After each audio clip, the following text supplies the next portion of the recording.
quand il t'ordonne les choses trop souvent et qu'après toi tu risques d'en avoir marre. Le risque c'est qu'on peut démissionner. Si le chef il me punit, mais je vais plus jamais aller au travail.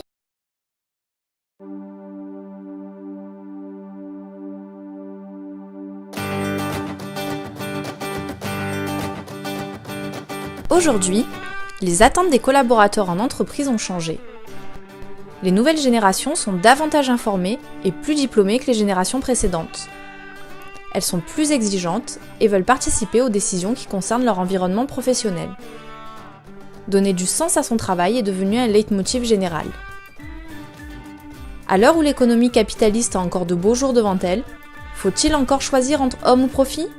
Les deux sont-ils conciliables ? Être un manager humaniste permet-il d'améliorer les performances de l'entreprise ? Mais au fait, le management humaniste, ça veut dire quoi exactement ? Le management humaniste respecte les hommes et les considère comme la plus grande richesse de l'entreprise en les plaçant au centre de l'organisation et des décisions. C'est un rassemblement d'êtres humains au service d'un bien commun, chacun ayant sa part de responsabilité. Ce type de management place le profit comme un moyen de servir ce bien commun avec de bonnes conditions de travail matérielles et relationnelles. En adoptant cette approche, on amène les gens à donner le meilleur d'eux-mêmes. C'est donner pour recevoir. Un salarié heureux et épanoui qui trouve du sens dans son travail sera beaucoup plus performant et donnera davantage de lui-même. Oui, enfin bon, ça c'est de la théorie, mais en pratique, le management humaniste, comment ça marche ? Nous sommes allés à la rencontre de professionnels qui nous ont partagé leur vision et leur expérience sur le management humaniste et la performance en entreprise. Nous avons rencontré Dominique Loridon, dirigeant de Taj Mahat Consulting et conférencier international. Quand je rentre dans une entreprise, la première chose que je vois, et qui me donne tout de suite l'identité d'une entreprise où l'humain est au cœur du projet, il y a quatre choses. La première, les gens s'appellent par leur prénom. La deuxième, tout le monde se tutoie. La troisième, c'est que tous les bureaux sont ouverts. On n'est pas dans un hôpital. Et le dernier élément aussi, quand on voit les titres sur, entre guillemets, les organigrammes qui n'ont qu'aucun principe d'être présents au corps du juridique de l'entreprise, les titres de mots directeurs ont disparu. On parle plus d'animateur, on parle plus de team leader, de missions comme ça, beaucoup plus transverses au service des autres. Nous avons également rencontré Alain Manoukian, coach et dirigeant de Move One.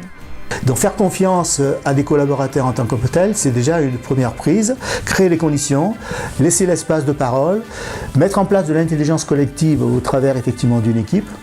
80-90% des entreprises sont très hiérarchiques en sorte dans la façon de faire et laissent peu d'espace aux collaborateurs qui puissent être managers ou collaborateurs vraiment de terrain dans une action opérationnelle.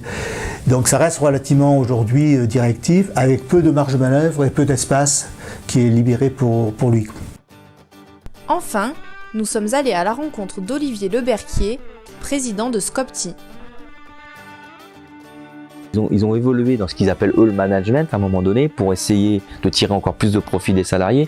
Voilà, ça a été un moyen pour eux de management, comme ils disent, de faire évoluer le travail avec plus de travail pour le salarié sans pour autant qu'il y ait des rémunérations supplémentaires.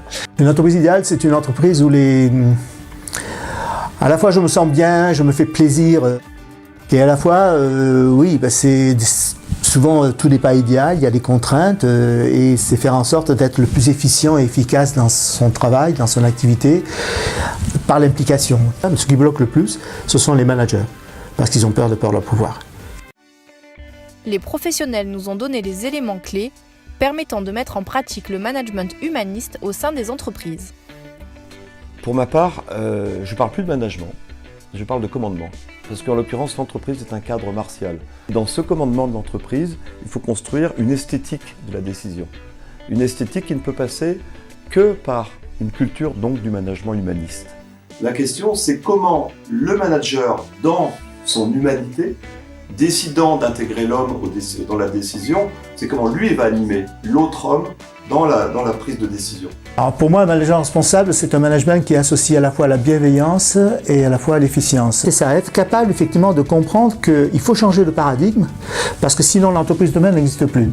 Un manager aujourd'hui, il doit être agile, il doit faire preuve d'intelligence de la relation, savoir effectivement comprendre son profil comportemental à lui. Les qualités humaines indispensables pour un manager, la première, c'est le courage. Quand je parle de courage et d'engagement, et un courage en intégrité, c'est la première qualité. Si je devais recruter un manager aujourd'hui, je validerais avant tout sa capacité à être dans son intégrité, de sa responsabilité. La bienveillance, penser au bien-être de l'autre.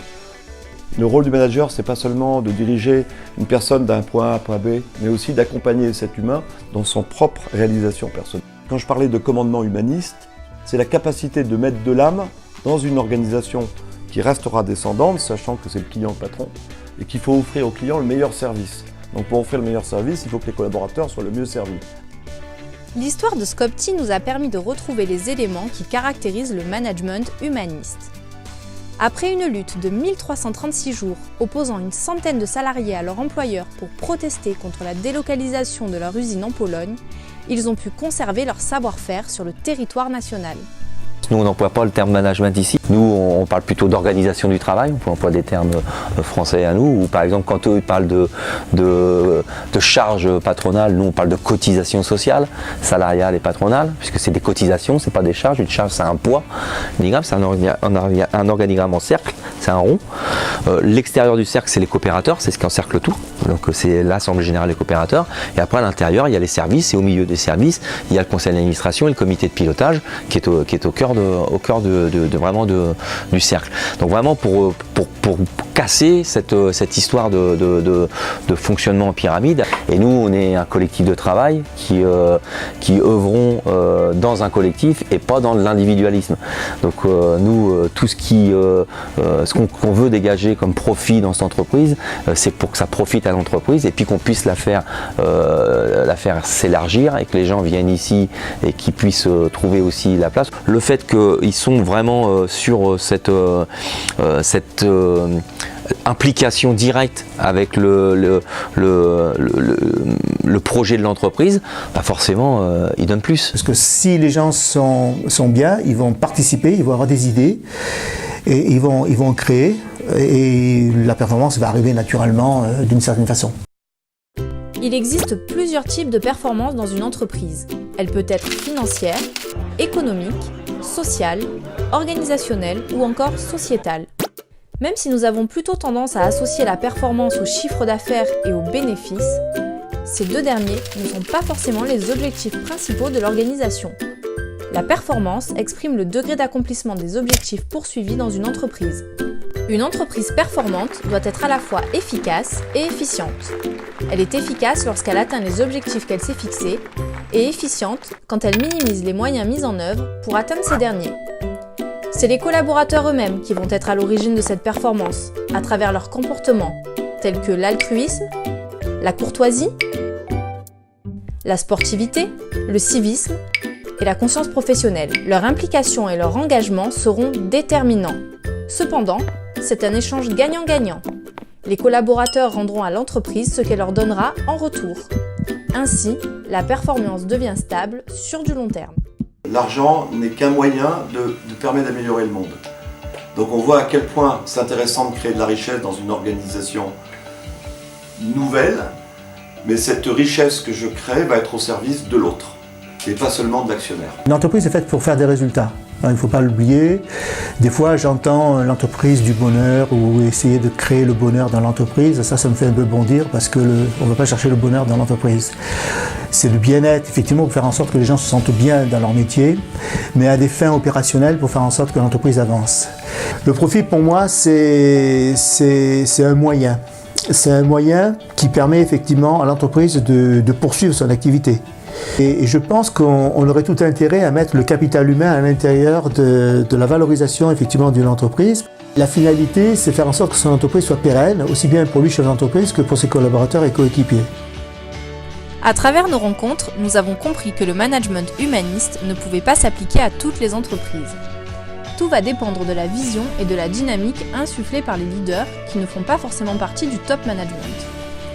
Le management humaniste place l'humain au centre de ses décisions et définit le profit comme un moyen d'atteindre un objectif et non comme une fin.